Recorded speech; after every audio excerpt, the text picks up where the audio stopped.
Music lovers and music haters, let's gather here. This is the Big Bro Theory, according to Loux. Oh, brother. Oh, brother.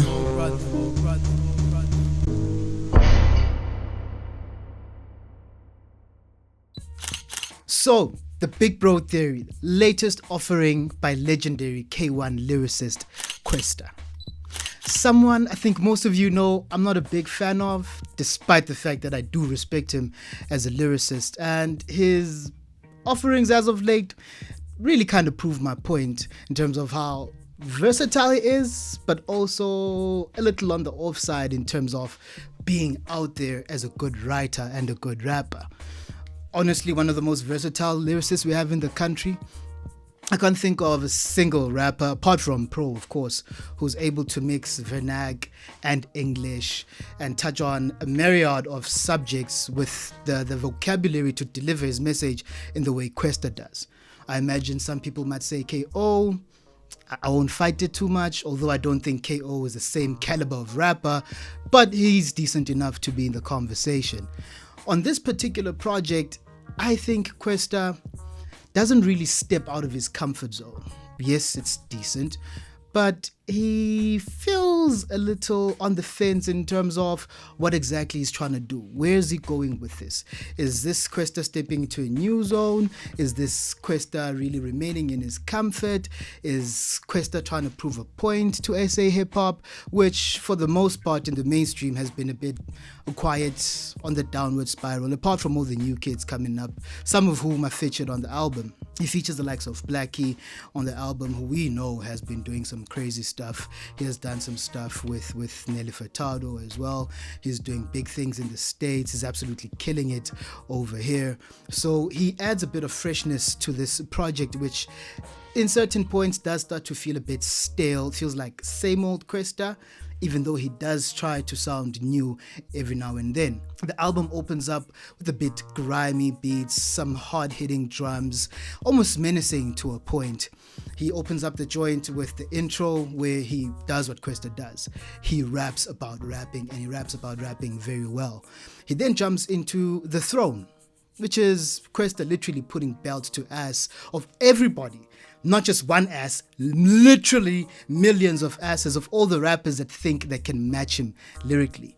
And like I've stated, in the mainstream, there really aren't many unless you consider Doomy mainstream, and in that case, He then jumps into Ghost featuring Blackie, which this is where I feel we start to see the issues with Kwesta. This is where he starts to sound stale, he starts to sound repetitive. Blackie, on the other hand, absolutely carries the song. His flow is very fresh, his flow is very unique. The bars, not so much, but because it's Blackie, it works. He just sounds really, really good on this record. I wish Kwesta would have done more on this song. He does give us two decent verses, but not good enough to be the standout on this particular record. So this Blackie verse would probably be the best guest verse on the album, if not for the masterpiece that Kid X put together on Contra. When I tell you that this is one of the best guest verses of the year, I am not playing. This is fire, perfectly crafted, up there with some of the best guest verses we've ever had in mainstream SA hip-hop. When I think about really good guest verses, I'm thinking Pro on Want It All. I'm thinking Dumi on Das What's Up. Hell, I'm thinking Mreja on Catch a Fade. This is up there with that, right? And again, Kwesta does his best to keep up, but Kid X is the superior lyricist, at least on this song, right? On other records, maybe Kwesta gets Kid X. Kid X on his own is phenomenal, and he proves it here once again on a record that I honestly feel Kwesta should have done more on, which is a reoccurring theme on this particular album, which then begs the question, what are we doing, Kwesta? What are we doing, right? And listening to this song, a part of me felt that he should have stuck with this particular theme, right? Because we've already started with The Throne, we've started with Ghosts, we've started with Nyaga Nyaga, which is again phenomenal song, a nice trap banger, something you can dance to, something that you can bump in the car on the way to a party with the chicks up in there. You know what I'm talking about. But for whatever reason, Kwesta does what Kwesta always does, which is deviate from the opening sound of his projects. From this, he jumps to Nyawozami. Now, Nyawozami is I don't know how to describe it. If I were to try, it would be a Big Zulu-esque Mbacanga record. Everyone who's heard Big Zulu knows exactly what I'm talking about, and this is exactly what Kwesta does on this particular joint. He doesn't do it as well as Big Zulu.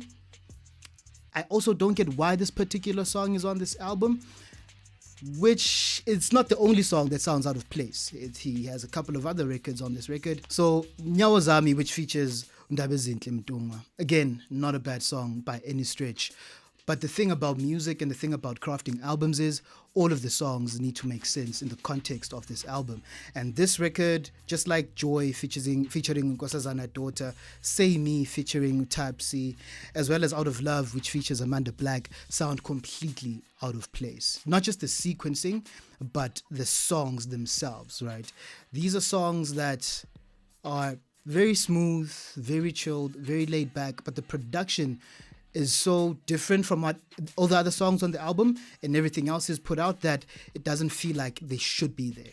The songs are not bad, do not get me wrong, but just because it's a good song doesn't mean it has to be on your album. Your album should not sound like a playlist, and the second half of this album begins to sound like a playlist, because I can't wrap my head around why a song like this, The Joy, Shaya featuring Makwa, which is an incredible record, one of my favorite records on the album, as well as Kilimo featuring Black Diamond, which I feel is the strongest song on the album. If he were to put this out as a single, I think this could easily be one of his most successful records, right? Because this is where Kwesta cracks the code. Here's what I think. If you want to be successful, or rather if you want to be popular, make songs for TikTok. They're going to love you. TikTok songs blow up. If you want to be successful, make songs that they will play at a random taxi rank in Newcastle. And this is what Kwesta did with this Black Diamond record. Kilimu, absolute banger, should not be on the album as well, or in the very least it should have been sequenced better, because now we start to go up, we start to go down in terms of the feel. Thematically, it just doesn't fit. I can't think of a place for this song on this particular album, but I can see him pushing this song. And seeing as where we are right now in terms of sales in hip-hop, in music in general, people pushing streams, I get why he would do something like this, because you want your album to do numbers at the end of the day. And if you're putting out a song that they're going to play at a taxi rank, that you can play in front of your mom, a song that can play on YFM, Metro, Kaya FM, you're going to put that on your album because you need it to go. However, I still don't understand why it's on this album. Good song nonetheless. Say Me, with Type C, is a good love song. You know, as Kwesta does, he raps a lot about love and loss and being a good husband, a good father, and all of the nice stuff. I don't mind it too much. Again, lyrically, he doesn't hit the heights that you expect him to, but he sticks to the idea, the concept of the song, which you can't be too mad at, because at the end of the day, the last thing you want is a song where the production goes one way, the lyrics go a different direction, and you know, with Kwesta, you never really get that. The song might be good, the song might be bad, but he sticks to the theme of the record, which I can't be too mad at. And then we have Dlala Vilakazi, which again speaks to the poor sequencing of this album, because if you're jumping from Say Me to Kilimu to Dlala Vilakazi and Out of Love with Amanda Black, it doesn't seem like there's any thought behind how you're putting these songs together. Again, it starts to sound like a best of Kwesta playlist whereby you don't really know what's going to come up next, right? It's on shuffle. It's an album on shuffle, and that's where he starts to lose points on this album. This does a huge disservice to him, does a huge disservice to the record themselves, because if you're hearing these songs and they're poorly sequenced, you don't really get to feel what you're supposed to feel. You don't really get into the story of the song, and you don't get into the story of the album itself, which again, I repeat, where are we going with this? Are we just putting songs together to fill a quota, or are we telling a story? If we're not telling a story, then so be it. Fuck it, it works. But if we're trying to get viewers and listeners and the audience to get to a point, then this is not it. This is just not going to work. And I think for me, because of that, he starts to lose me. I'd understand if it's one or two joints that just sound disjointed, but we're talking about an entire second half of an album. We're talking about 6, 7 songs that are just not put in the right order. 2, 3 of them records shouldn't even be on this project. So what is the idea behind it? Are we not listening to the production? Is someone else putting the albums together? Are you just stepping into the booth and rapping? It has been my biggest criticism of him his entire career. A lot of people say Dakar 2 is one of the best rap albums in the country. Strongly disagree. Strongly disagree. And I want to emphasize, strongly disagree. Despite it having some of the biggest songs you will ever hear. Some of the best songs you will ever hear. Because you can't deny Ngutu. Ngutu is Ngutu, right? And then annoying ass song with Buck. I hate it, but people love it. You know what I mean? Malum Cool Cat carried the record. I said this before, I'm going to say it again. Terrible song nonetheless. But there are those songs on that album that give people the impression that it's a good album because he has a couple of good songs. But is it a good album in totality? It isn't. Number one, it's way too long. But that's neither here nor there. He keeps repeating the exact same mistakes. And he gets shielded from it because he's a really, really, really, really, really good rapper. I can't stress this enough. But is he a good artist? Yes, he's a good artist. Is he good at crafting albums? Not so much. I think the album he did with Kabza is easily his best work. Easily his best work. Best production. His rapping was crisp. The features were amazing.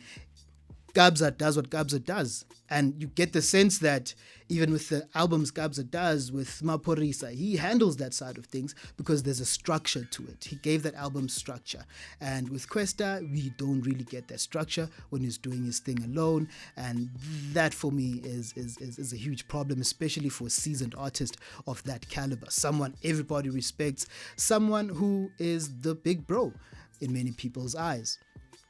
In terms of everything else, I can't be mad at it. The production is nice. The production is okay. It's not something that you're going to hear and immediately jump up. There's not a single beat on this particular record that you're going to hear the first notes of and you're throwing your cap in the air, you're pouring your drink, you're kicking your daughter in the face. There's not a single beat on this album that's going to make you do that. Are the beats lackluster? Nah, I wouldn't say lackluster. I wouldn't. Are they bad? They're not really bad. They don't scream at you, and that's a huge problem for me because that means your album is lacking moment. The high point of this album is the Kid X verse. That's the high point of this album. He doesn't have any production on this album that'll make you want to dance, and that makes the album extremely forgettable. Markwaya did his thing, Lunatic did his thing. They worked on this together on most songs. They co-produced. Kwesta did put his hand in a couple of songs, but you kind of get the sense that he should have gotten better producers or he should have picked better beats because it could simply be a situation where Kwesta's pulling a Nas, access to the best beats in the world, picks the absolute worst of the lot. Maybe that will change in the future. I really don't see that happening because literally that's what he's done his whole career, especially when he's put in charge in the driving seat of making these albums. If I were to rate this particular project, I would probably give it a 6. I don't hate it too much. I think it lacks moments. It lacks highlights. The structure is very, very poor. It does have some good songs, but it's not an album I'm going to play 3 or 4 times. Literally only listen to it twice because I need to do this. Apart from this, would have played it the first time, put it down, moved on with my life, and probably played some Iggy Azalea because, hey man, if I'm going to listen to ass, it might as well be actual ass. But that's Lou. That's me. That's the big bro theory. If you agree, let me know. If you disagree, don't care. See you on the flip side.